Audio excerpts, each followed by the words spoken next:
मेरे सभी दोस्तों को मेरा नमस्कार, जय हिंद और सत श्री अकाल। दोस्तों, आज से हम एक नई श्रृंखला शुरू करने जा रहे हैं। इसका नाम है भारतीय वास्तु एवं मूर्तिकला। दोस्तों, इस श्रृंखला की प्रतिदिन 2 या 3 वीडियो आपको देखने को मिलेंगी। आज के वीडियो में पहला प्रश्न है, सांची स्तूप पर किस लिपि में संदेश खुदा हुआ है? प्रश्न एक बार फिर से देख लीजिए। सांची स्तूप में किस लिपि में संदेश खुदा हुआ है? यह प्रश्न इस प्रकार भी पूछ सकते थे कि सांची स्तूप में किस भाषा में संदेश खुदा है? ऑप्शन है देवनागरी, कीलाक्षर, ब्राह्मी और खरोष्टी। तो दोस्तों, जो सांची का स्तूप है उस पर ब्राह्मी में संदेश खुदा हुआ है। किसमें? ब्राह्मी लिपि में।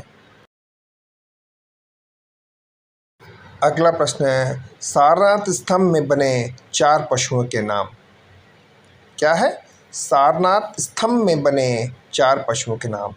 घोड़ा, गाय, शेर और वृषभ। गज, भालू, शेर, ऊंट। वृषभ, गज, घोड़ा और शेर। गज, मृग, बाघ और वृषभ। तो दोस्तों, सारनाथ स्तंभ में जो 4 पशु बने हैं वो हैं वृषभ, गज, घोड़ा और शेर। तीसरा प्रश्न है दोस्तों, मौर्य काल की प्रारंभिक मूर्तियां बनी। या प्रश्न ये भी पूछ सकते थे कि मौर्य काल की प्रारंभिक मूर्तियां कौन से पत्थर से या किस पत्थर से बनी है?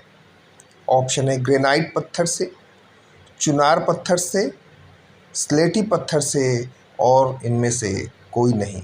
तो दोस्तों, जो मौर्य काल की प्रारंभिक मूर्तियां हैं वो चुनार पत्थर से बनी। किससे? चुनार पत्थर से। सांची में कितने तोरण द्वार हैं? दोस्तों, प्रश्न है, सांची में कितने तोरण द्वार हैं? 2, 4, 6 और 0। तो दोस्तों, जो सांची में 4 तोरण द्वार हैं। कितने? 4। अशोक के किस अभिलेख पर मयूर की आकृति है? प्रश्न है दोस्तों, अशोक के किस अभिलेख पर मयूर की आकृति है?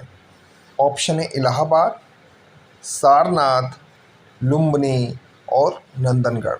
तो दोस्तों, अशोक के नंदनगढ़ अभिलेख पर मयूर की आकृति है।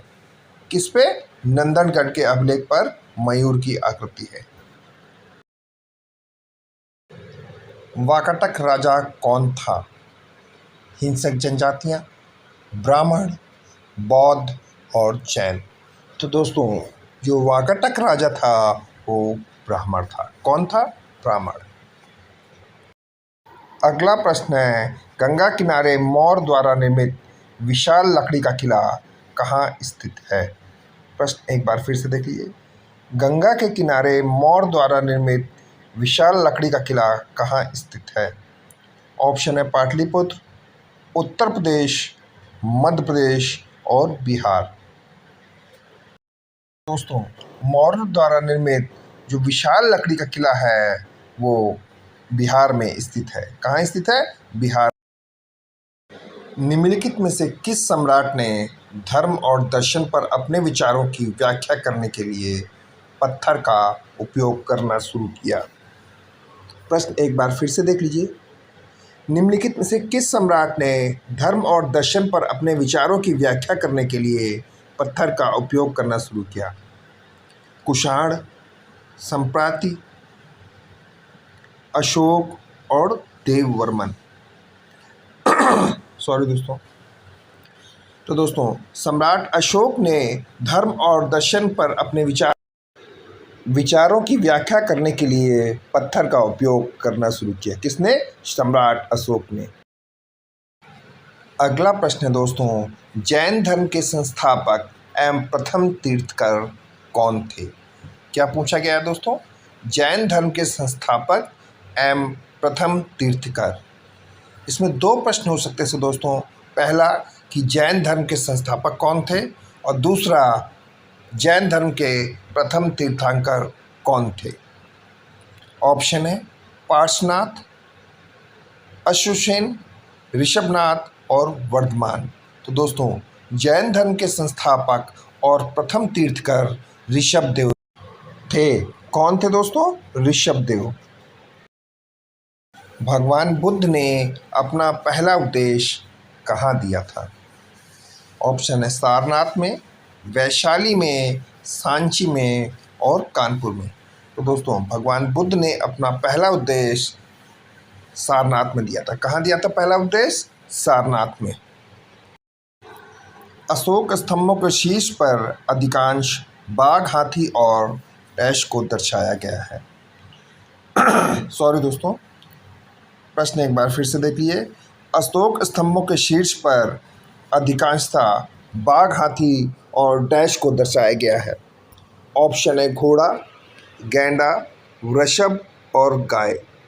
तो दोस्तों, अशोक स्तंभों के शीर्ष पर अधिकांशतः बाघ, हाथी और वृषभ को दर्शाया गया है। किसे किसे? बाघ, हाथी और वृषभ को। अगला प्रश्न है, चाणक्य किस लिए प्रसिद्ध है? ऑप्शन है अर्थशास्त्र के लिए, धनुर्विद्या के लिए, ज्योतिष शास्त्र के लिए और खगोल शास्त्र के लिए। तो दोस्तों, आचार्य चाणक्य जो है वो अर्थशास्त्र के लिए प्रसिद्ध है। किस लिए? अगला प्रश्न है दोस्तों, गुप्त काल की मूर्तियों में यमुना नदी के वाहन के रूप में किस जीव को दिखाया गया है? प्रश्न एक बार फिर से देख लीजिए। गुप्त काल की मूर्तियों में यमुना नदी के वाहन के रूप में किस जीव को दिखाया गया है? ऑप्शन है मछली, कुर्म, मगरमच्छ और दरियाई घोड़ा। तो दोस्तों, गुप्त काल की मूर्तियों में यमुना नदी के वाहन के रूप में कुर्म को दिखाया गया है। किसे? कुर्म को। कुर्म माने क्या है? कछुआ। अगला प्रश्न है, सुल्तानगंज बुद्ध की आदमकद प्रतिमा किस काल की है? प्रश्न देख लीजिए। सुल्तानगंज से प्राप्त बुद्ध की आदमकद प्रतिमा किस काल की है? मौर्य काल, वाकाटक काल, कुषाण काल और गुप्त काल। तो दोस्तों, सुल्तानगंज बुद्ध की आदमकद प्रतिमा गुप्त काल की है। किस काल की है? गुप्त काल की। अगला प्रश्न दोस्तों, देवगढ़ का दशावतार मंदिर भारतीय इतिहास के किस काल से संबंधित है? ऑप्शन है 425 ईस्वी, 325 ईस्वी, 400 ईस्वी और 376 ईस्वी। तो दोस्तों, देवगढ़ का दशावतार मंदिर भारतीय इतिहास के